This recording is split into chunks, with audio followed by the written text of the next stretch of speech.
else in Australia, good day. So this talk's going to be a little bit different, because we want to talk about the business side and the opportunities that are coming down the pipeline around cloud, AI, and those sort of aspects. Now, I'm going to pose you a question to think about. You're the next generation of leaders. What is the positioning of India around some of the opportunities that we're going to talk about? And if you want to come up and give me the answer at the end, by all means, we'll see how we go. So we want to give a little bit of context and talk about technology. We want to look at some emerging opportunities. We want to look at some of the issues in how to achieve them, get into them in a little bit more detail, look at the role of government and the opportunities that lie there, and do a summary. We may have to fast track through some of this, but let's see how we go. All right.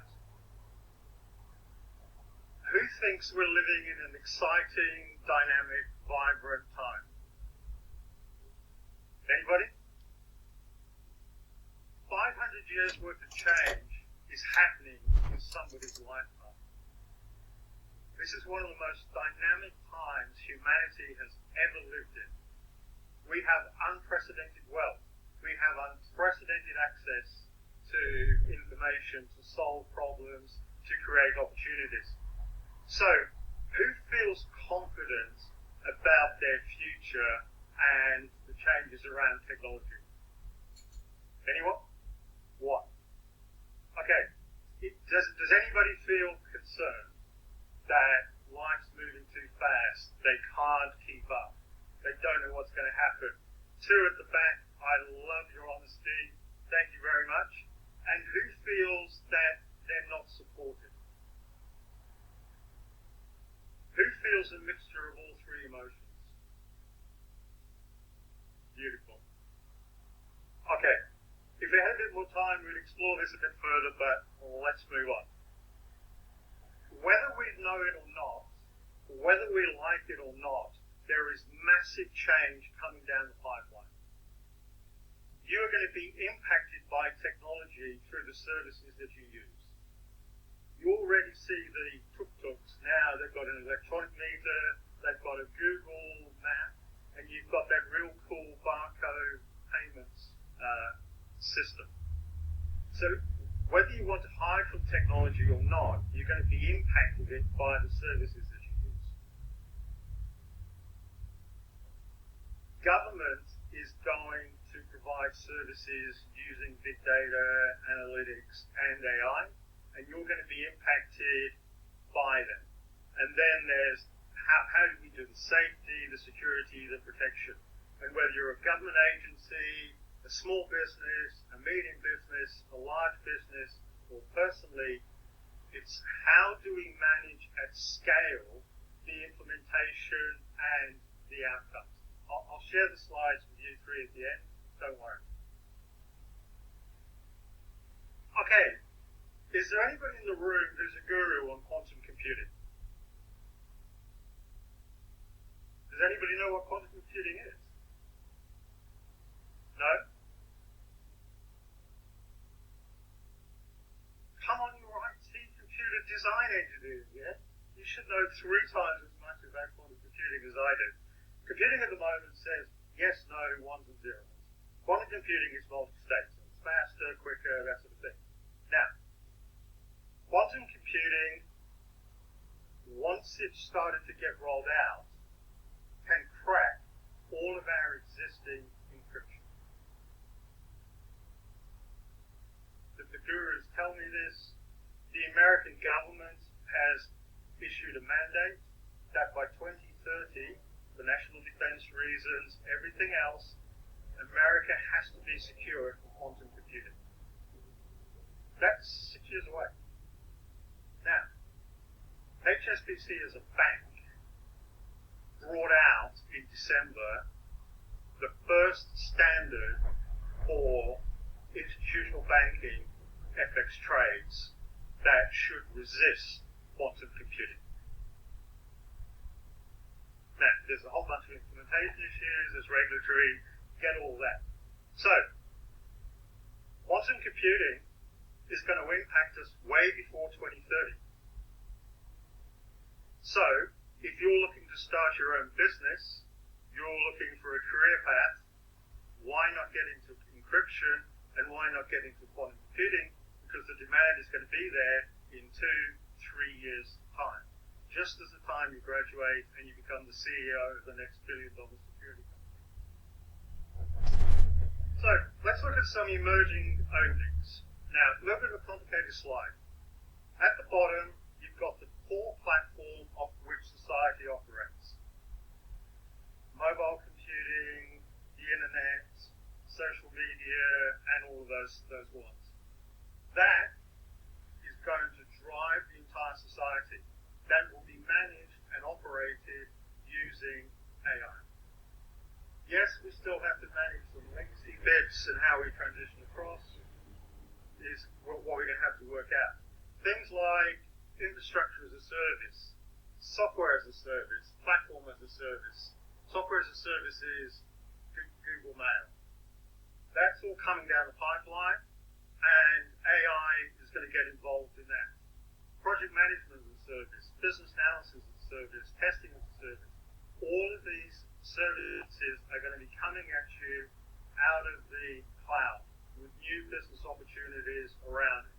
Take project management as a service, providing the software, the databases, the governance, the processes, the frameworks, the best practices, the routine admin to manage projects on demand as a service. Next one is the services coming out of the cloud. Who hates paying tax? Right. Who wants to work in tax? Have we got any budding accountants in here? Great career path. 3 career paths for you. High-end specialist advisory tax advice. Having routine tax processing 80% automated with your purchases, your salaries, being automated, you're sent to the tax office with your tax refund going into your bank account. There's not going to be many people doing that, but getting everybody else onto tax as a service, big career opportunities. And then you've got the machine learning and all those aspects. Now, down the side, you've got risk, governance, safety, security, compliance, audit, resilience strategy, risk standards, accreditation. They're all going to be needed to be done. If the hottest job is the data analyst working for Microsoft at the moment, give it a couple of years, and the second hottest job is going to be the lawyer following them to sue them for the things that they've done wrong and to protect them from the lawsuits. Who wants to be an IT lawyer? No? Good. Okay. This is similar to the previous one, whereby you can see the increasing value across the page. You can see the different services. Now, one of the big ones is going to be industry-specific services that make use of AI. If you're in mining and logistics, transport and logistics, you're in mining, you already have the software. The AI is going to be folded into that software. Just as you have facial recognition on your phone, just as you have Siri on your phone, these are AI. You don't know that they're there, you're using them. So if you're a budding Indian entrepreneur, do you try and do AI and challenge Microsoft and Google? Do you do AI and fold it into existing applications across industry sectors? We'll leave that one to think about. Okay, we're already seeing gaps in AI. We're already seeing the downside of it. Who has faked their assignments for their course by using ChatGPT? Thank you for your honesty. I really appreciate it. We've talked about tax. Now, Have you had a cease and desist letter from your friends, for the more distinguished gentlemen in the front row who are over 25? Have you had a cease and desist letter from your daughter generated by ChatGPT? We've already heard the horror stories, yeah? We've heard of court cases in the US whereby they created the briefs, everything on ChatGPT, they went to court and the judge threw them out. We've already heard the stories of Sony copying and pasting proprietary production code into a public system, not check it, and then even worse, put it into production. So we're going to have to address all of these sort of things. Now, one of the biggest ones is crime. If you're worried about your job from ChatGPT and AI, don't. Because whether it's scams, I'll give you an example. The telcos now use AI to look at incoming SMSs, incoming phone calls, run AI across it and say, yeah, we think this is a scam, we'll push it to one side. Now, they'll still get through, but that's a huge area. Forget deep fakes in the American election. Crime always takes advantage of this technology. It's always ahead of the regulators, and it's always ahead of the law enforcement. Now, please, I'm not encouraging you to take your life up in crime. I want to make that crystal clear, but I just want to get an opportunity out for you to think about. Now, one last one on this slide. The digital divide. In first world countries, it's still there. In developing countries, the digital divide is going to become a key issue. As we do more and more services out of the cloud, we do more and more AI, those that are not able to keep up, not able to use it, it's going to be a gap. We'll cover off some of the stuff later. Now, what can we expect from all of this? We can expect new roles that we haven't even thought about are going to come down the pipeline. Existing roles are going to change. Sorry, some jobs are going to go away, but history tells us that overall there's an increase. Governments have to get in place with their policies, whether it's regulatory, defense and security, food and utilities. It's all going to be impacted by AI. Education is going to be the big one because where are you going to get the people from? Are they going to have the skills? Where are the teachers and the lecturers and the trainers to bring them to schools? The universities, you've got a whole lifetime of work ahead of you. Now, we research, we design, we develop, we test, we operate, we consume, we manage, and distribute. Those are the main roles that we do. All of that's going to be impacted by AI. So we're going to need a whole generation of new assurance processes to make sure that AI is delivering everything that we want and expect from it. Now, for those who fear their jobs, there's an aspect to that. The first strike related to AI has just finished. Screenwriters in America and the Hollywood Guild. Now, I know there was more to it, but AI was one of their fundamental aspects. So, if you want to represent workers in the trade union, here's another golden opportunity for you. Now, one of the big ones is who's been on an aircraft? Anybody been on an aircraft? Right. AI is basically the pilot-autopilot model. The pilot creates things for the first time. They intervene when things go wrong. They assure that everything's happening, and they manage the difficult customers. And the rest of aircraft aviation is automatic. That pilot-autopilot model is what is emerging within most industry sectors around AI. Let's skip that one. Let's explore some opportunities. So, you're going to use public AI services.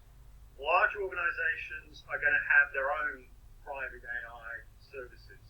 So, if you're Enron, you will have your own instance of ChatGPT running. Hospitals, it's the same.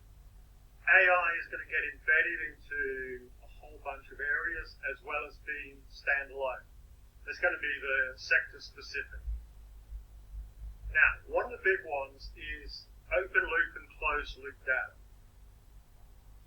You've probably experienced this with the medical ones, where it's a relatively closed loop with a relatively controlled information sources, relatively controlled quality.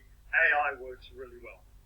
Advertising on Facebook and social media is another example of a closed loop. You also experienced the open loop where you've tried to pull in 30 different data sources and you've had access issues, quality issues, permission issues, and that sort of thing. AI is breaking down at the moment with open loop data. And there's a huge opportunity to build the next generation of apps that will address data management issues. And that's not just an Indian market, that's a global market. Let's move on. Conscious of time. So, how are we going to manage and realize some of the opportunities? We're going to have to manage the community response. India did some agricultural reform, and it wasn't well received, and it had to wind it back.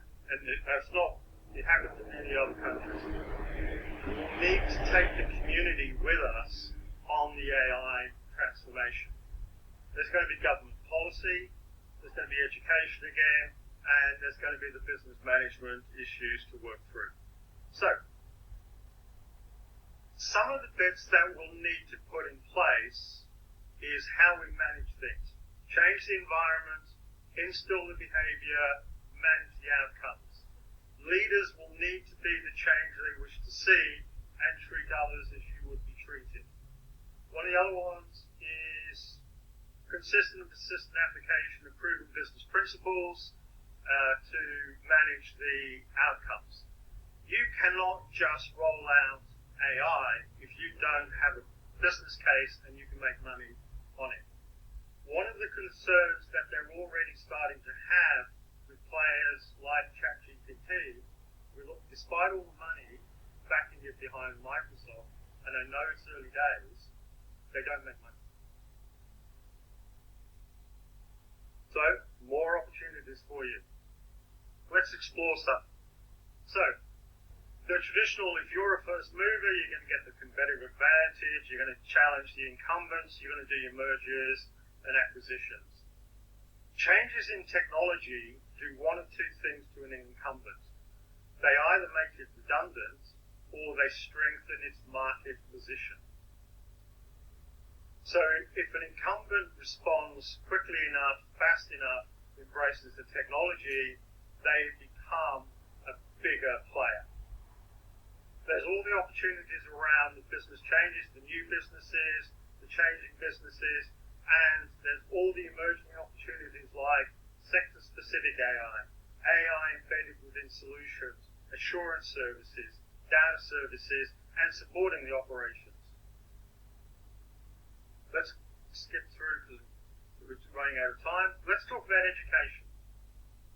We're an education institution. They do three things. They do teaching, they do advising, and they do research. Teaching is sort of guaranteed revenue streams, low risk. Research is higher risk and has a higher insecurity. And advising, you've got to go get your own money. So, real-time decision-making, automation, cloud-based services, and personality assistance are all emerging areas. As a university, Amity has to fix its own operations around AI. It's got to teach it, it's got to advise governments on it, and it'll do consulting services as well. So if you think education is going to be a backwater, sorry, very different story. Now, in the transition, you have to keep running your business. If you process mortgages, you manage investment funds, you still have to keep managing those whilst you change the business. That's an issue for resources, budget, and all of those things. Now, there's going to be three main streams coming through. One is the technology, the data, and the operations. One is all the products and services and the regulatory. And the third stream is the skilling, the training, accreditation, and certification. That is a big opportunity for individual entrepreneurs, organizations, as well as universities. Let's skip that one. Now, there's one takeout message from this complicated slide. Who's heard of Swift payments? Right. For those that don't know, Swift is all the banks globally got together, a set of standards so they could make payments. What they did is they built a bureau model, and they do accredited training and certification for everybody to use Swift. If you're going to build the capacity and capability within the mining sector around AI, there is a benefit of the companies getting together, adopting a Swift bureau model, and doing the accreditation, skilling, and training to uniform standards, building up the base within the industry, making it easier for people to move roles. Now, it doesn't stop there. Agriculture and agricultural practices, whether it's farming, you name it. Pharmaceuticals and the manufacture of pharmaceuticals, ensuring quality in that one. Big opportunity. The entrepreneurs in the room to get into the Swift Bureau model. Now, we research, design, develop, test, operate, consume, manage, and assure. And there's a whole series of jobs coming within those different areas, both in run the business and change the business. Pity we don't get time to explore them, but that's all right. Now, has anybody worked for, or knows anybody that works for Tata? Tech Mahindra? HCL? Right. Indian IT companies have been very, very successful, and whilst they're moving up the value stack, they're still mainly doing routine code, routine operations. Now, defect and enhancement, account management changes, all of the routine data processing, they're going to get automated by AI. So, where is Tata and the other guys going to get their revenue opportunities from? I'm sure they're working on it. So things like project management, advisory, application migration, they're all areas that are going to come through.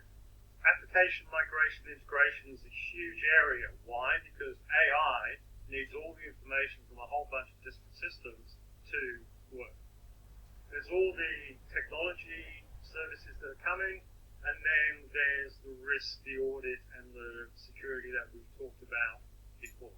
So again, there's a whole bunch of existing operations and services that will need to be extended to support AI and data in the cloud, as well as new ones that come through the pipeline. Now, there's a couple of emerging areas there. I'm going to pick one, then okay for time. Personality assistance.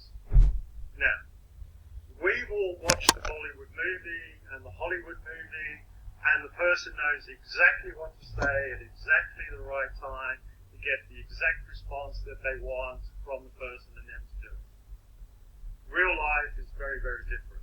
Now, part the regulatory, part the privacy issues, and that sort of thing. AI has the ability to go through massive data sets and create personality profiles on you. So I can be at a party, trying to get a date, search through, oh yeah, this is their profile, I can talk to them and it helps me do that. Whether I want that to happen, I don't know, but let's not worry about it. Combine that with IVR software. So when you're ringing a call center and you're working in the call center and the person's yelling and screaming at you because you haven't fixed their problem, they can be using AI to help them not only diagnose the problem, but manage you through the process, get you to calm down, get you to be nice, those sorts of things. Tie that in with facial recognition, tie that in with a bunch of other technologies. It's a huge area because it's got so many applications. You'd use this in your research. Now, again, park the regulatory and that stuff for a moment. This is an opportunity that is going to come down the pipeline, whether we want to or not. Yes, it's going to be managed, there's going to be restrictions. So do you, as budding co-padders and entrepreneurs in the room, is this something that you want to do, get into, and steer your careers in that direction? So do you want to create the next Tech Mahindra doing data management and personality profiles? Okay, data management. As soon as somebody says data management to me, I yawn and fall asleep. We all know the problems. You've got spatial data, unstructured data, the metadata, the permissions, and that sort of thing. Data's got to be migrated into something that AI can use. So whether it's field matching, entity matching, naming conventions, standardization, there's a big gap to address, and we're already seeing that with existing. Forget the AI coming in 10 years' time. We're starting to see this gap now. We share data across channel partners, third parties, government agencies. We've got synchronization issues, we have storage issues, we have recovery, but you've got archival issues. If you're in healthcare, you're in law enforcement, depending upon the regulatory regime, you may have to keep records for 10 years. The court case has to be kept in Australia for up to 100 years in case that gets opened up.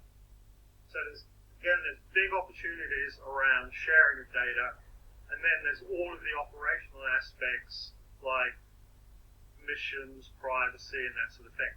So, who in this room sees themselves creating a billion-dollar enterprise with specialist software supporting the data that feeds into AI? Forget the AI itself, but who sees themselves running a billion-dollar company addressing data management? And it's not just an Indian problem to a market of 1.2 billion people, it's a global market. Now, who uses Facebook? Right. Who heard of the famous case where Facebook was sued by a parent because their teenage daughter was getting depressed? You know this one. Facebook showed that if they change their algorithm,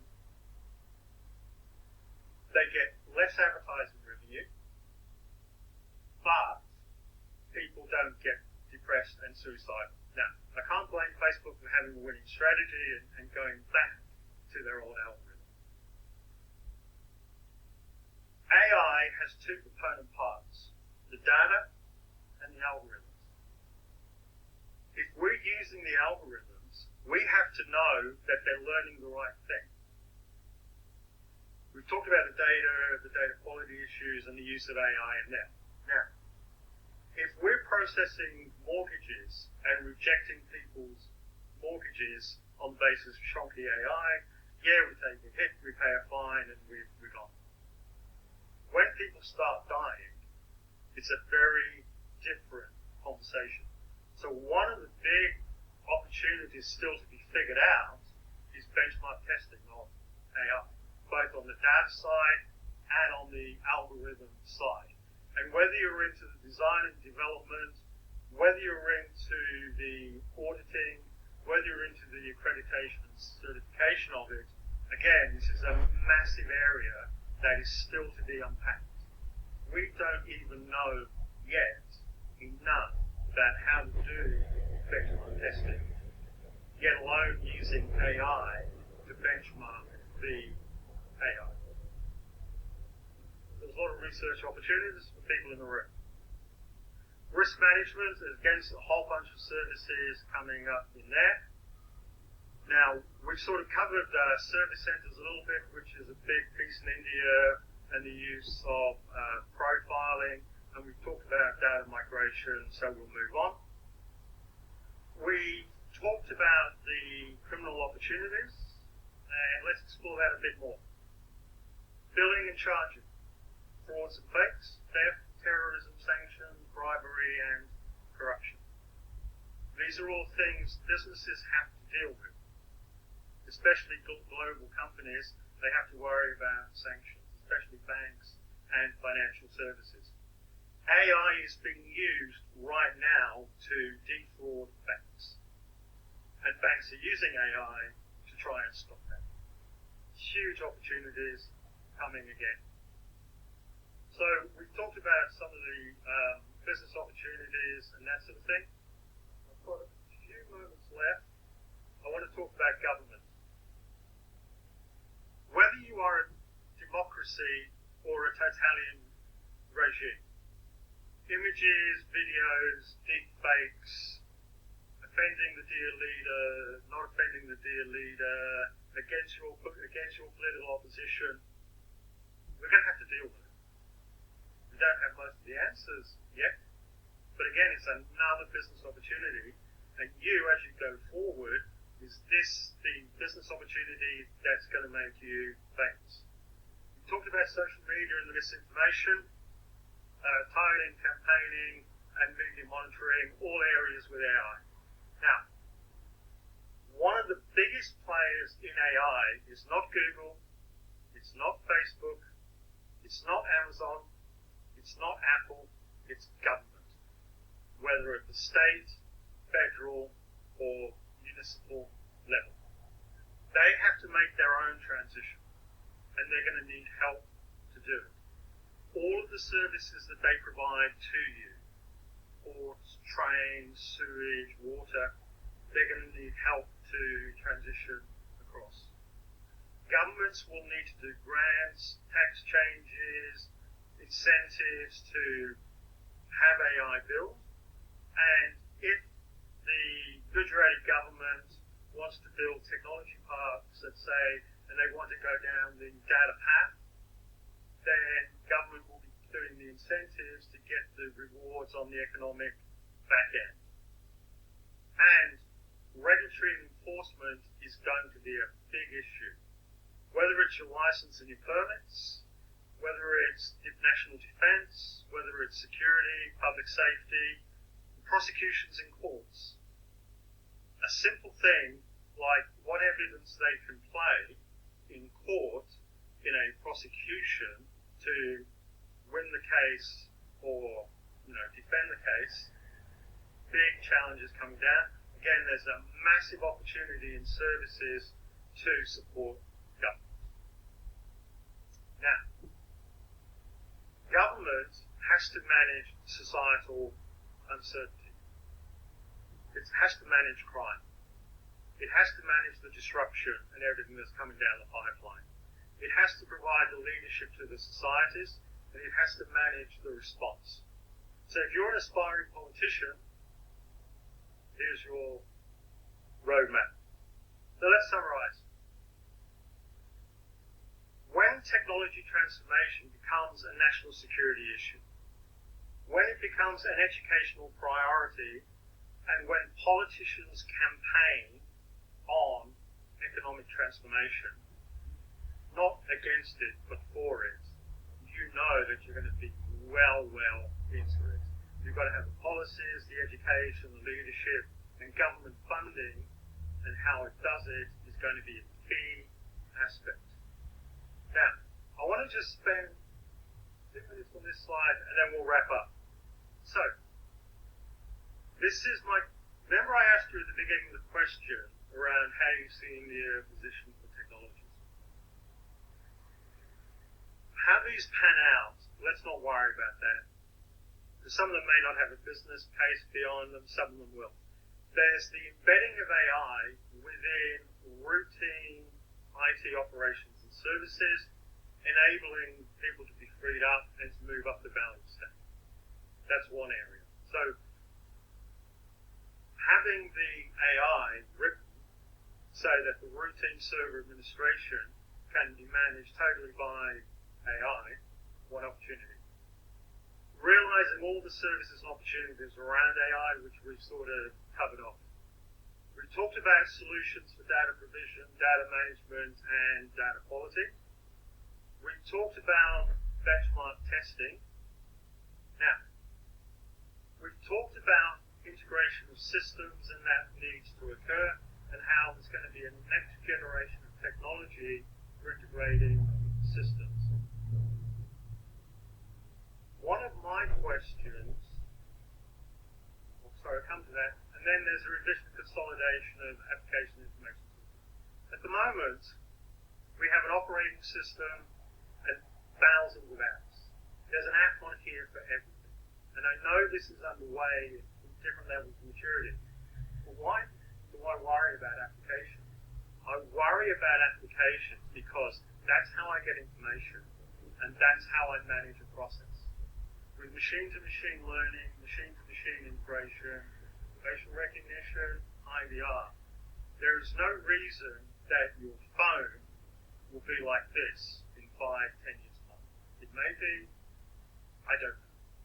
But my question for you, as budding entrepreneurs and computer scientists, are you going to write the next generation where data, systems, applications, and operating systems, you don't give a damn about? Huge business opportunity. Now, last one. Sell the shovels to the gold diggers. In a gold rush, people got a shovel and dug for gold, and some of them made their fortune.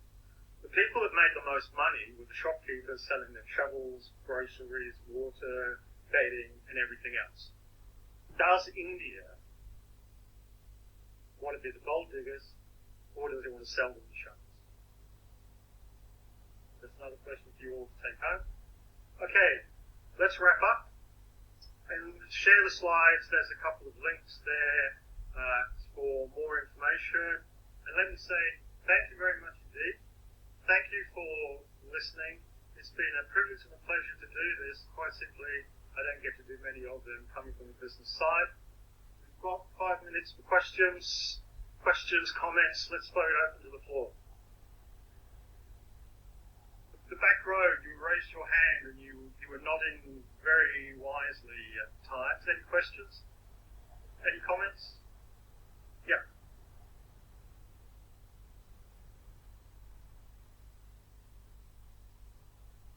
Sorry, can you give him time?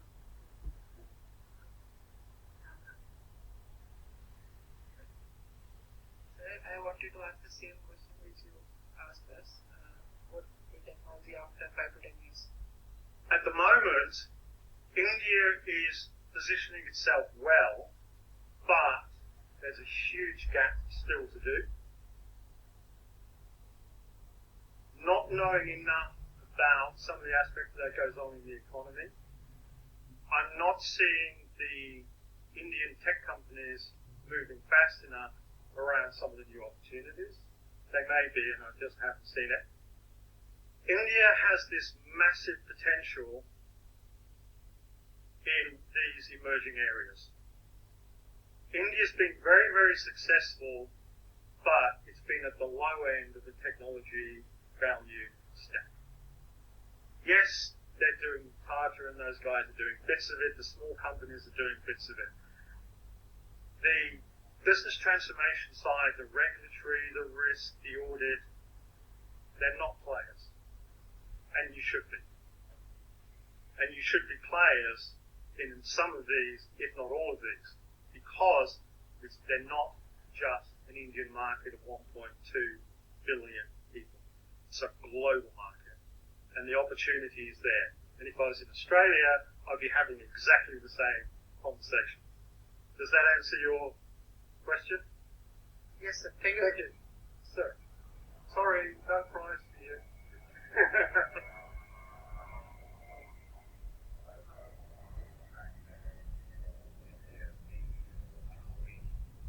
The gold diggers and also the shovel suppliers and also the persons who provide the material to make the shovels. It should be doing all three. Great point. It should be doing all three. So, over lunch, we chatted to India starting to build its own supercomputers.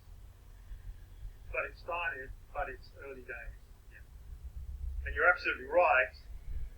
They can get the biggest bang for buck selling shovels. They can get money out of being gold diggers. And if you integrate the supply chain, you've got the platinum dug out of the ground, made into catalytic converters, shoved into the car. Ford, all those guys control the whole stack. Yeah. There's opportunities for India to control the whole stack. Oh, by the way, the US is tardy in this area as well. Australia is, so is the US. Right. Good. One more question, please.